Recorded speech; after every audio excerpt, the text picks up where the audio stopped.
جناب نوح نے 2500 برس اس کائنات میں تبلیغ کی، لیکن تبلیغ کا نتیجہ کیا ہوا؟ تبلیغ کا نتیجہ کیا ہوا؟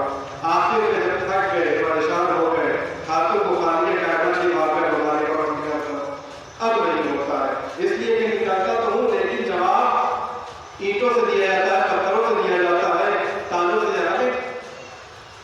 سمجھانے کے لیے بطور نمونہ ایک خطیب، ایک ذاکر 35 منٹ کی تقریر کرتا ہے، 40 منٹ کی تقریر کرتا ہے، 1 گھنٹے کی تقریر کرتا ہے، 60 منٹ کی تقریر کرے، 60 منٹ کی تقریر میں سننے والے سامعین اگر پلٹ کر کے سبحان اللہ نہ کہے تو اس خطیب کا دم نکل جائے گا، اس خطیب کا ممبر کا دم نکل جائے گا کہ میں کیا کروں جس کی وجہ سے یہ لوگ سبحان اللہ کہنے لگے۔ لیکن کیا کہنا جناب نوح کا 950 برس تبلیغ کی، لیکن کوئی سبحان اللہ کہنے والا نہ تھا۔ یہ سخت لمحہ تھا جناب نوح کے لیے، آسان نہ تھا۔ 950 برس کے بعد جناب نوح نے ہاتھ اٹھا دیا، بس اب نہیں ہوتا ہے، ہاتھ اٹھا دیا۔ اچھا نکاح تو ہے تبلیغ کے لیے، نکاح تو ہے یہ پروردگار عالم کا پیغام پہنچانے کے لیے، لیکن کیا ہوتا ہے؟ قوم والے، امت والے پتھر مار رہے ہیں، پریشان کر رہے ہیں، اتنا زیادہ زخمی ہو جاتے ہیں کہ جناب جبرائیل آتے ہیں، پتھروں کو ہٹاتے ہیں، جناب نوح کو نکالتے ہیں اور اپنے بالوں پر سے جناب نوح کے زخموں کو صاف کرتے ہیں۔ بہت توجہ، جناب نوح کے زخموں کو صاف کرتے ہیں۔ یہ ہے تاریخ جناب نوح کہ جب جناب نوح زخمی ہوتے ہیں تو ایک ملک آسمان سے آتا ہے، اپنے بالوں پر کے ذریعے سے نبی خدا کو شفایاب کرتا ہے۔ یہ تاریخ کا ایک برق ہے۔ اب آئیے تاریخ کے دوسرے برق کی طرف دیکھیں۔ جناب نوح نبی ضرور ہے، لیکن جب زخمی ہوئے ملک سے جنت سے ملک آتا ہے، بالوں پر کے ذریعے سے زخموں کو صاف کر کے جناب نوح کو شفا دیتا ہے۔ یعنی جناب نوح جب زخمی ہوتے ہیں تو شفا ملک کے ذریعے سے ملتی ہے۔ مگر کیا کہنا فخر نوح امام حسین علیہ السلام کا، ادھر بالوں پر چھین چکے ہیں، ملک ہے زخمی پڑا ہوا ہے، مگر لے کر کے آئے ہیں امام حسین علیہ السلام کے پاس۔ وہ جناب نوح تھے، زخمی ہوئے تو ملک سے شفا ملی۔ یہ ملک ہے جو شفا یاب حاصل کرنے کے لیے امام حسین علیہ السلام کے پاس گیا۔ ایک صلوات پڑھیں محمد والے محمد۔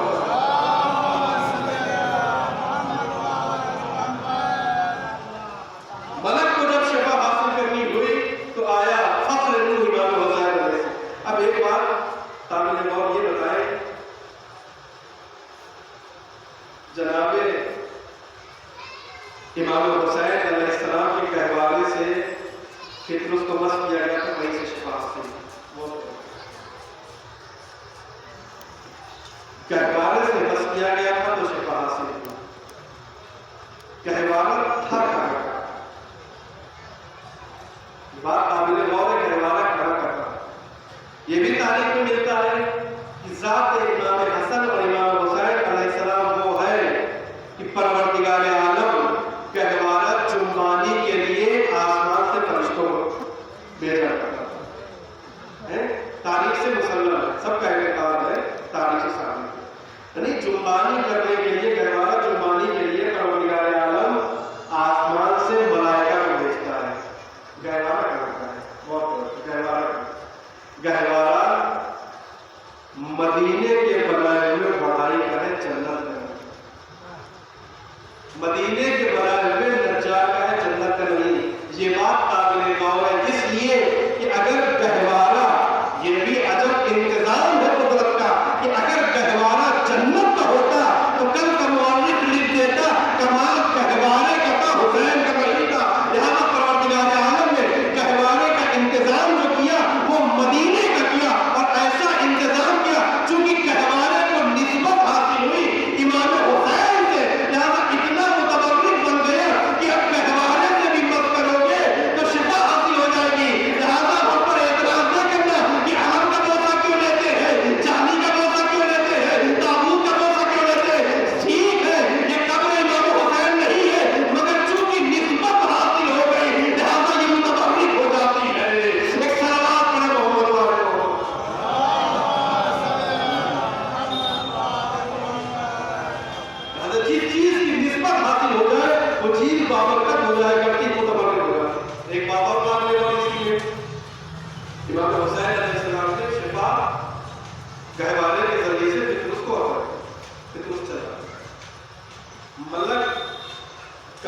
مخلوق ہے اور انسان کہاں کی مخلوق ہے؟ قرآن مجید کی آیت ہے انی جاعل فی الارض خلیفہ، میں زمین پر خلیفہ بنانے والا ہوں۔ اس کا مطلب یہ کہ انسان زمینی مخلوق ہے، فرشتے ملک یہاں کے نہیں وہاں کے مخلوق۔ چھوٹی سی مثال میں سارا دینا چاہتا ہوں، دیکھیے ہندوستان میں کتنے شہر ہیں، ہر طرح کا شہر ہوتا ہے، قصبہ ہوتا ہے، لیکن کچھ سرحدیں ایسی ہیں جو شہروں سے بٹی ہوئی ہیں۔ جیسے مثال کے طور پر یہاں کا ضلع مئو لگتا ہے، مثال کے طور پر مئو ہے پھر راسک ہوتی ہے، سیما ریکھا کھینچی ہوئی ہے، ہر بارڈر معین ہے، یہ حد مئو کی ہے، یہ حد راسک ہوتی ہے۔ اس کا مطلب یہ ہے کہ اگر اس حد میں رہتے ہوئے کچھ ہوگا تو یہاں کی پولیس آئے گی، اس کیس کو ہینڈل کرے گی اور اس کو سنبھالے گی۔ لیکن اگر حد سے باہر ہو جائے تو دیکھا جائے گا کہ یہاں کا یا وہاں کا، بہت یہاں کا ہے یا وہاں کا ہے۔ یعنی اگر سیما ریکھا کے اس پار ہو رہا ہے تو واضح کو پولیس اس کا کام ہے کیس کو سنبھالنا۔ لیکن اگر مسئلہ دونوں بارڈر پر ہو جائے، سیما ریکھا پر ہو جائے، تو گھنٹوں یہ طے کرنا مشکل ہو جائے گا یہ کیس کس کے پاس جائے گا، مئو والوں کے پاس جائے گا یا راولپور کی پولیس کے پاس جائے گا، بہت بڑا۔ لیکن پھر بھی یہ کیس آپ کے ملک کا ہندوستان کا ہے، کہیں بھی ہو ہندوستان والے اس کو سنبھالیں گے۔ لیکن اگر اسی طریقے کا ایک مسئلہ ہندوستان پاکستان دونوں کی سرحدیں نہیں ہوئی ہیں، ایک مسئلہ اگر بارڈر پر ہو جائے، ایسے بارڈر پر جہاں پر سرحد ملی ہوئی ہے، لیکن یہ کہا جائے کہ یہ ہندوستان کا باشندہ ہے، غلطی سے اس پار پہنچ گیا ہے، تو آپ لاکھ کوشش کر لیں مگر اپنے باشندے کو واپس نہیں بلا سکتے، مگر یہ کہ آپ کی گورنمنٹ چاہے، آپ کی سرکار چاہے، وہ بھی کب جب دونوں ملک کی مصالحت ہوگی تب، ورنہ لاکھ ہاتھ پیر مار لیں اپنے باشندے کو واپس نہیں بلا سکتے۔ کیوں؟ کیونکہ مسئلہ اس پار کا ہو گیا ہے، اب وہاں پر ان کی حدیں نہیں ہے، اس لیے وہاں پر ان کی حکومت چل نہیں سکتی ہے، ان کی سرکار نہیں چل سکتی۔ بہت توجہ، امام حسین علیہ السلام ہے انسانی مخلوق، انسانی مخلوق ہے روئے زمین کے لیے، ملک ہے وہاں کی مخلوق، وہاں کی مخلوق کا مسئلہ یہ ہے کہ پروردگار عالم وہاں والوں کو دیکھے گا، یہاں والوں کو بھی خدا دیکھ رہا ہے، مگر امام حسین علیہ السلام ہے زمین کی مخلوق۔ تو طریقہ قاعدہ یہ ہونا چاہیے کہ اگر شفا دینا ہے تو جو زمین کی مخلوق ہے ان کو دے، آسمان والوں کو نہ دے۔ مگر جب پطرس کو لایا گیا تو کہا کہ حسین کے گہوارے سے مت کر دو۔ امام حسین نے شفا دے کر کے بتا دیا کہ دیکھو پروردگار عالم نے مجھ حسین کو دنیا میں بھی بولنے کا اختیار دیا ہے، آخرت میں بولنے کا اختیار دیا ہے۔ تبھی تو ہم کہتے ہیں اللہم ارزقنی شفاعت الحسین یوم الخلود۔ ایک صلوات پڑھے محمد والے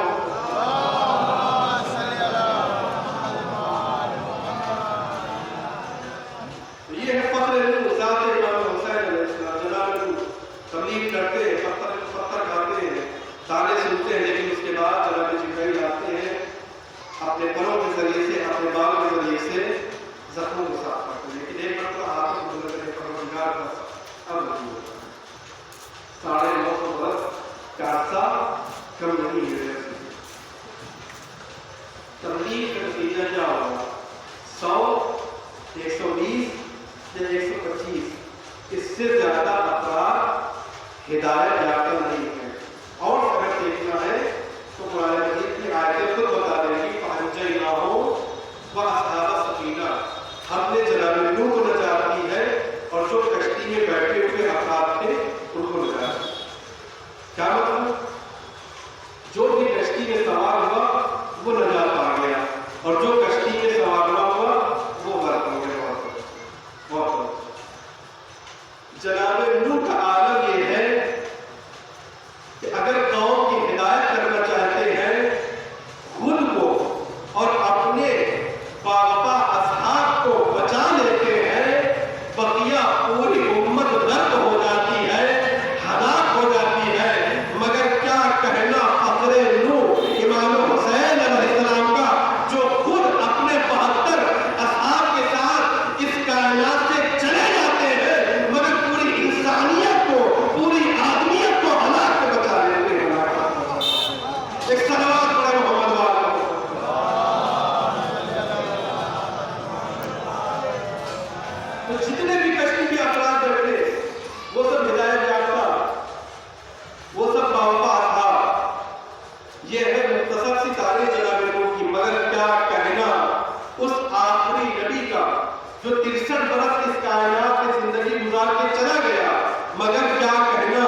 دنیا میں 100 برس کی زندگی گزارے مگر تاریخ اسلام کے لیے کوئی نقش جمع کر کے نہ گیا ہو سکتا ہے اس کائنات میں انسان 200 برس کی زندگی گزارے، ہو سکتا ہے انسان 500 برس کی 1000 برس کی زندگی گزارے مگر دین اسلام کے لیے ذرہ برابر بھی کوئی خدمت نہ کی ہو، لیکن ہو سکتا ہے 6 مہینے کا بچہ ہو اور اسلام کی حیات کی تعمیر ہو جائے، اسلام کو زندگی دے کر کے چلا جائے۔ لہٰذا اسی لیے پروردگار عالم ہم سے آج جتنے بھی لوگ ہیں سب سے آیت کلی ہے، دائرہ بہت وسیع ہے، کہیں پر بھی نہیں کا خلا نہیں، پوری کلی آیت ہے، سب کے لیے ارشاد ہوتا ہے کہ الذی خلق الموت والحیات لیبلوکم ایکم احسن عملا، کہ دیکھو تم میں سے جو بہترین عمل لے کر کے آئے گا وہ پروردگار عالم کے نزدیک قابل قبول ہو جائے گا۔ ایک واقعہ پھر اس مرحلے کی گفتگو کو ختم کرتے ہوئے آیت میں پڑھتا ہوں۔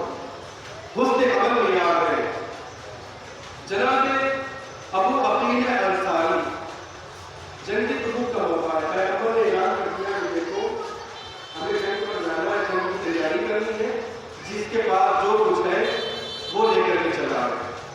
صحابی تھے، صحابی میں بھی ہر قسم کے افراد تھے، ضروری نہیں ہر انسان ایک جیسا ہو، ہر قسم کے افراد تھے، اپنے اپنے لحاظ سے جو سمجھ آیا اس کو لے کر کے چلا آیا۔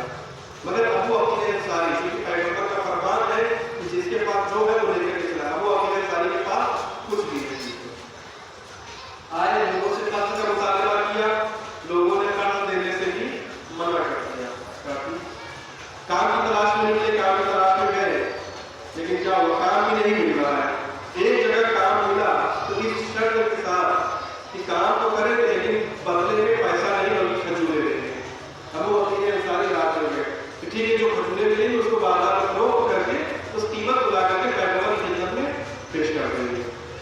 آئے کام کر رہے، زیادہ سے زیادہ کام کر رہے تاکہ کھجورے زیادہ سے زیادہ اکٹھا کریں، کام کر چکے کھجورے بھی ٹوٹی کھجورے بازار میں آئے بیچنے کے لیے بیٹھ گئے، لیکن حالات ایسے ہیں کہ وہ کھجورے بھی کوئی خریدنے کے لیے تیار نہیں، مایوس بہر کھجوروں کو اکٹھا کیا، گھر میں لے کر گیا، نصف حصہ آدھی کھجورے اپنے اہل و عیال میں لے کر دی اور آدھی کھجوروں کو نکالا، چلے پیغمبر کی خدمت میں۔ جب پیغمبر کی خدمت میں آئے، پیغمبر کی خدمت میں لا کے کھجورے پیش کی، یا رسول اللہ آپ نے جو کہا تھا میں نے آپ کے حکم کی تعمیر کرتے ہوئے یہ کھجورے اکٹھا کیے۔ رسول نے کچھ نہیں کہا، خاموش تھے۔ اور بھی اصحاب بیٹھے ہوئے، اور بھی اصحاب بیٹھے ہوئے، ہنسنا شروع کیا، مذاق اڑانا شروع کیا، کیا کہ دیکھو اب یہ کھجورے کھا کر کے ہم جنگ لڑیں گے، اب یہ نوبت آ گئی ہے کہ ہم سمجھیں کھجورے گئے اور جنگ کریں، لیکن ابو عقیل انصاری کے یہی جواب کہ میرے پاس جو کچھ بھی تھا میں اپنی توانائی کے لحاظ سے، اپنی قدرت کے لحاظ سے لے کر کے آ کے میں پیش کر رہا ہوں، باقی تمہیں جو پڑھنا سنو۔ غالباً سورہ توبہ یا کسی سورہ کی آیت میں اس کو تفصیل میری بات کی ہوئی ہے۔ پروردگار عالم نے اس معجزے کو دیکھا، اب معجزے کو دیکھنے کے بعد جبرائیل امین کے ذریعے سے پیغمبر کی خدمت میں پیغام بھجوایا، کہہ دینا کہ یا رسول اللہ کہہ دو کہ ابو عقیل انصاری کی کھجوریں ان کے سین و سر کے اوپر، ان کے مال کے اوپر بھاری پڑ گئی ہے، اس لیے کہ یہ لوگ وہ لے کر کے آئے ہیں کہ اس کے علاوہ ان کے پاس اور بہت کچھ باقی ہے، لیکن ابو عقیل انصاری وہ لے کر کے آئے ہیں کہ اس کے بعد ان کے پاس کچھ نہیں ہے، لہذا اللہ نے ابو عقیل انصاری کی کھجوروں کو قبول کر لیا ہے، بقیہ لوگوں کو مردود کر دیا ہے۔ ایک صلوات پڑھیں محمد والے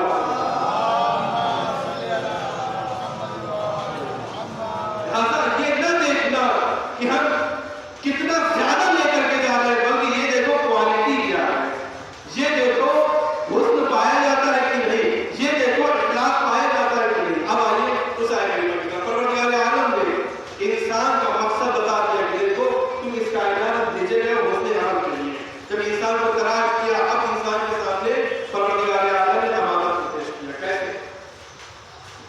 اِنَّا عَرَضْنَا الْأَمَانَةَ عَلَى السَّمَاوَاتِ وَالْأَرْضِ وَالْجِبَالِ، بے شک ہم نے امانت کو پیش کیا، عَلَى السَّمَاوَاتِ آسمان کے سامنے، آسمانوں کے سامنے، وَالْأَرْضِ زمین کے سامنے، وَالْجِبَالِ پہاڑ کے سامنے، فَأَبَيْنَا أَن يَحْمِلْنَهَا آسمانوں میں، زمین میں، پہاڑ میں جب امانت کو دیکھا تو امانت کو اٹھانے سے انکار کر